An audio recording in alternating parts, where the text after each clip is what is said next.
You're standing in the middle of a medieval town square, surrounded by a horde of ragged, foul-smelling people.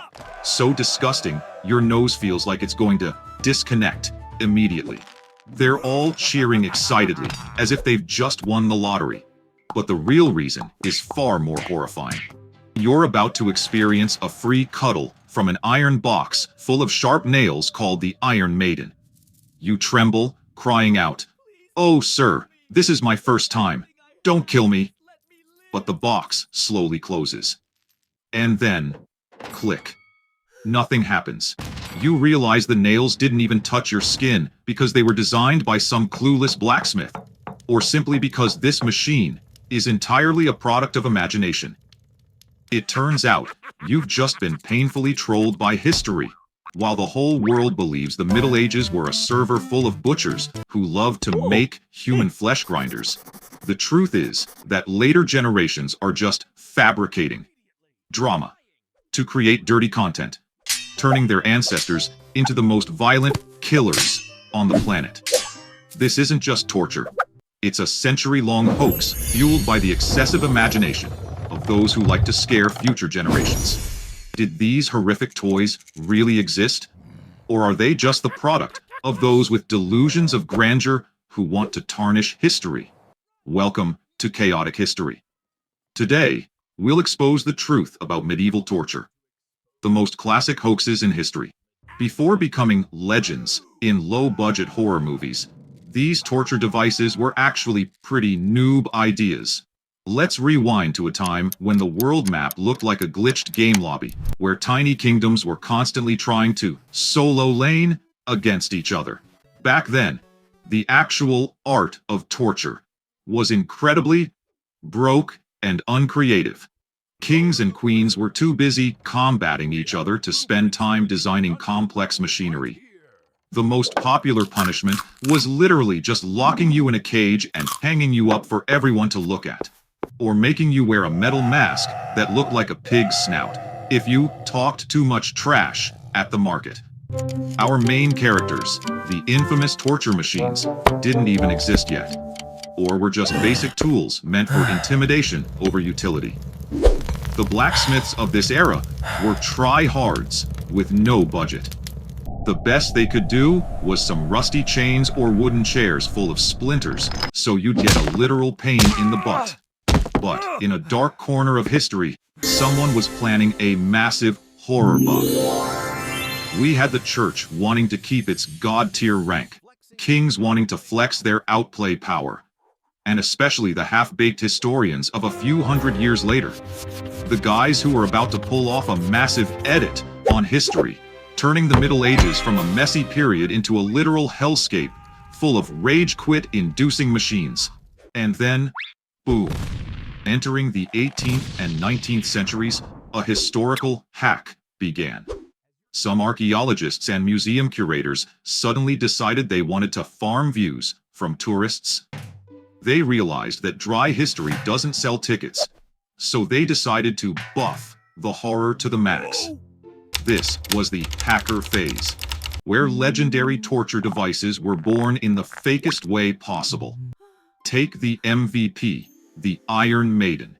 Researchers later found out this thing was actually kit-bashed from scrap metal of various other items. Then some content creators of the time added spikes just to make it look dark and edgy. It's like taking an old fridge, gluing plastic thorns on it, and claiming it's a death machine. And the breaking wheel?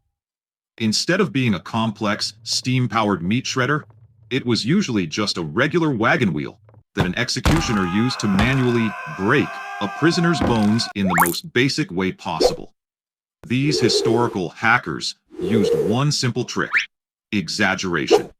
They took real but simple punishments and added complex mechanical lore to make medieval people look like morbid geniuses. Why? Simply to boost their own egos, thinking, "Wow, look how civilized we've become compared to those violent ancestors." It was a massive ego trip, where modern people gave themselves the right to laugh at the past for being noobs, while they were the ones drawing up the craziest torture fan fiction. But the truth eventually caught up. And this is where the banhammer of reality hit those drama mongers right in the face. When real historians started checking the logs and verifying data, the narrative of a torture-obsessed Middle Ages started despawning faster than your ex. Experts realized, wait, why isn't there a single receipt or blueprint for an Iron Maiden in the entire 500 years of the Middle Ages? Turns out, most of those horror toys were just products of hubris, the arrogance of the Enlightenment era. They wanted to prove they were pro players, so they turned their ancestors into trash-tier savages. The most embarrassing game over was when they found out the famous Iron Maiden of Nuremberg was actually a Frankenstein object created in 1793 as a museum prop to bait tourists. Yes, you heard that right. It was fake news for ticket sales. It was a massive self-own for museum credibility. Stupid decisions, like intentionally mistranslating old texts, turning a mild punishment like standing in a barrel for shame into locked in a spiked casket for death, warped history into something ridiculous. These fake historians got copyright strikered by the truth. Instead of smart butchers with complex gear, medieval people were revealed to be just regular guys, busier with farming and tax evasion than engineering high-level torture tech. A total Uno reverse that left horror fans shook. So, after centuries of being framed as sickos who loved building human blenders, our ancestors are finally vindicated. The truth is, the Middle Ages didn't have those high-tech torture skins you see in Hollywood.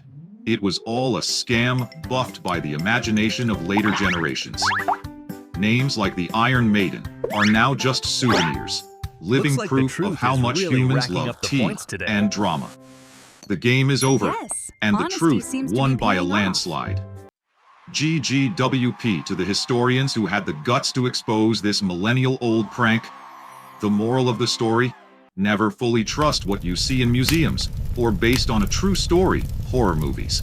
Because sometimes that truth is just a museum manager trying to hit their monthly sales quota. And most importantly, never underestimate how much people will lie to make themselves look more civilized. Thanks for watching this historical roast by the Chaotic Stickman Historian.